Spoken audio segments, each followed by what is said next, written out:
Today, Precarious plays Final Fantasy Tactics Advance. I remembered the thing.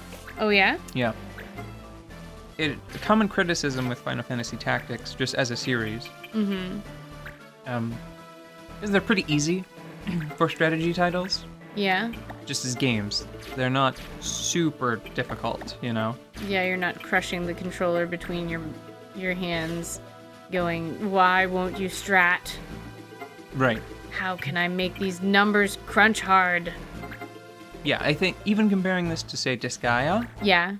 Disgaea is much more difficult. Especially if you don't allow yourself to just grind your problems away. Oh, it's only 60. I'm gonna save that MP. Just try to fight her down. Yeah, that'll still work, probably. Ah! There you go.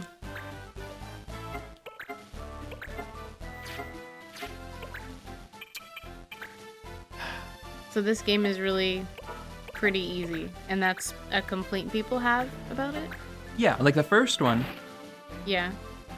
it has a pretty well-known mod. Just the whole purpose of the mod is to make it to make better use of a lot of the assets. Right. The system's more complicated and interconnected and just harder. Like it beefs up the intelligence of the AI and makes them have access to more nasty abilities and combinations of abilities. So that it's more like fighting one of yourself instead of just fighting some doofy computer bots. Aha, Minerva plate. Now she's naked. That's a win for everybody, I think. She was probably uncomfortable in that anyway. Yeah. Maybe.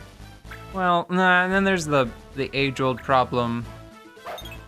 The age-old Final Fantasy problem where everybody has really cool outfits and you have to try to, like, mentally fit the less cool armor onto their person somehow. Yeah, you know? like, it's under their shirt.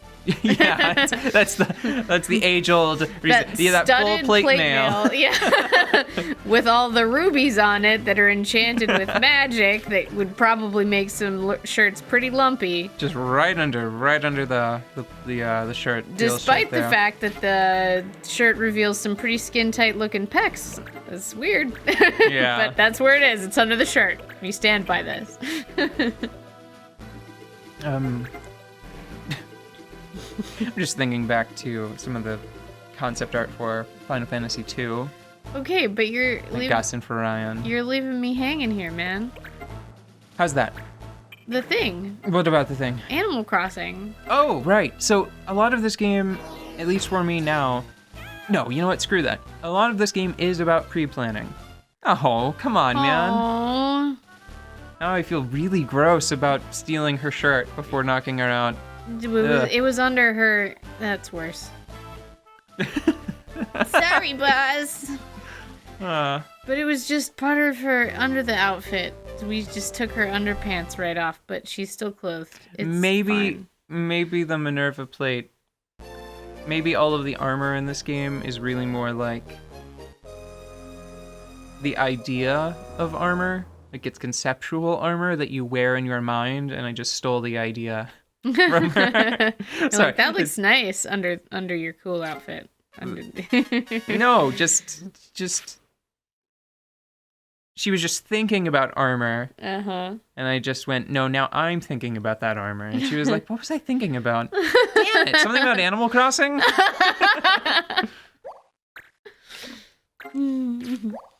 R5, whoa, oh boy. I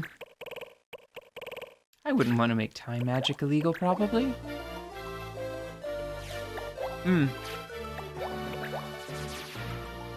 Once you are in a battle, you can't change your party members' action abilities, for example. You can't affect any of this.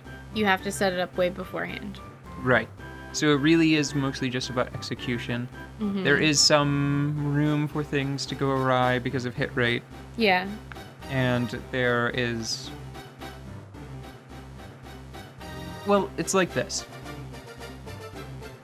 If your enemies have the ability to petrify you, and it has a reasonable chance of success. If you don't bring someone that has Asuna to fix it, or going like one step further, if you don't bring someone that both has item equipped so they can use softs, and if you didn't buy softs from a shop before the battle started, there's fuck all you can do about that, you know? Yeah. So a lot of this game does really live in the pre-planning, but I think once you become more familiar with the game, even more than that, it becomes about self-directed goals. Yeah, you do have a lot of points of customization for your party. I mean, we were talking about how the story gets delivered, and you're kind of making it up as you go just by how you train up the characters, like the party members you get through their jobs and stuff. Yeah, you know what? This is an excellent time to talk about that because my plan is finally coming to fruition. Yeah. So the interesting thing about this game, the mechanics of this game and how it informs the way your characters develop, you'll see that Concetta and Miriam, they're both about to level, right? Yeah. She's at 81, she's at 97. I think earlier in the session, well, I think it was between episodes, I was actually disappointed because I accidentally let New Kid level up as a fighter when I've been trying to mainly make sure that he levels up as a ninja or I think a soldier for the HP, because I think all told, I believe leveling as a soldier is superior to leveling as a fighter. Because the gains, the small increases that fighter has in certain stats just aren't as good as the raw number, like the total stat gain from being a soldier. Because I'm pretty sure it's like they're very similar in most stats, but then soldier gets like twice as much magic resist or something. Still relatively minor all told, but hell, you know, like points. Points, Yeah. I want them. Give me the points. You want the points. Yeah, so Ninja is the much bigger deal because I'm trying to have New Kid catch up to the Viera and see how far behind he is, some of them. Yeah, I think they're averaging probably like 137 or so, and he's like 9 points down. Yeah, but you have a lot of agency over their development. Yeah, but the thing about it is that it comes from not as what they fight as, but what they level up as. That's the only time their job matters, statistically, is when you level up. He could fight 10 battles, inexplicably like not leveling up, but he could fight 10 battles as a fighter and gain 99 experience as a fighter, is as long as he switches to ninja before getting that final experience point and leveling up, he'll get ninja stats. It won't have anything to do with his capacity as a fighter. So he'll get a ton of speed instead of a ton of, I think it's weapon attack is what they excel in.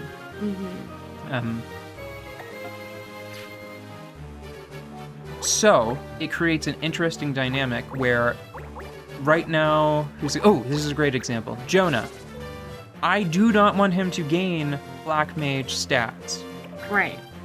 I would be pretty sad if he got even just like a couple levels as a Black Mage.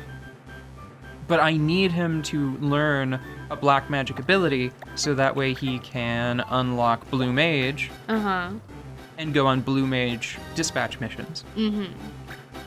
So what I want to do is I want to put him in a position to get a lot of AP without gaining much XP. And one way to do that is easy dispatch missions. Stuff like... Right. There's one reoccurring one that I remember that I think is actually available right now. I want to send him out on stuff like... Ooh, I think this is one. I think that... Is this one you can do again? Ooh, here it is. Okay, Metal Hunt. I'm pretty sure you can do this one again, and I think every time someone clears it, and it's just based on time, like days past. Yeah. You can send someone out on this, and I think they come back with 30 AP. Wow. So it's like perfect for like finishing up. An ability that you need to get to the job that you actually want to level up in. Right. So you can just sort of polish off an ability that's mostly learned. Mm-hmm. But it creates this interesting scenario where you usually have specific jobs that you want to level up as, and that means you want to fight as those jobs. You want to take direct control of these jobs that you want experience in, and then you dispatch people, presumably like you're putting them out into the world for the in-game characters to observe. Yeah. As these jobs that you just want to learn, you want techniques from, you want information from. So it's like job shadowing for Black Mage, but it's Whenever so that because you need skills from Black Mage to be a Blue Mage. Right. What I want to do is right now I want to learn Black Mage. I want to learn a scholarly pursuit, so that way I can send this very posh, turbany, very put together fellow. This very respectable looking fellow. I want to send him out into the world as a Blue Mage, but whenever he's around me, I want this guy to be a ninja. I want him to be a cutthroat murderer, a sneaky shadow-dwelling bastard, right? Okay. That's what I need whenever he's around me. So what I'm getting at is my characters are all leading double lives. Yeah. Whenever Miriam and Concetta, and for the most part Cecilia, I know right now is not a great example, but normally Cecilia, whenever they're around me, I am their ninja lord, and they are my murdering cohorts. This guild, just like, new kid should be a ninja when he levels. So should Jonah. Yeah. Isaac should be a gladiator. So like a professional murderer. He murders for sport. I think that Undyne and Mel are pretty respectable. Trevor too, I think. Keith lives on the edge of society as a creature that turns into other creatures, so that's questionable, but the main fighting force I have of New Kid and then these three Viera, they are shadow-dwelling murderers. They're just bad. They're bad people. It's 3 assassins and a ninja. Yeah. And that is what my clan, that's what my guild really is. Just a bunch of... We are an assassins guild. You are an assassins guild. You are a group of dark bads doing the quick deaths. Yeah, but for everyone outside, whenever they leave the house... They're like, whew, time to take up that violin again. Yeah, they look much more respectable. They're healers or environmentalists. So you have a crime ring going and... Yeah, I'm the mob. Oh, that's terrible. What are we doing here? We're bad people. We're bad people, and New Kid is the ringleader of this bad group. Oh, look at him. Look at those shifty eyes. He's like, are you watching me right now? Because I could kill you. I know that took a while, but we were in between missions, and I've had that on my chest for a long time. Yeah.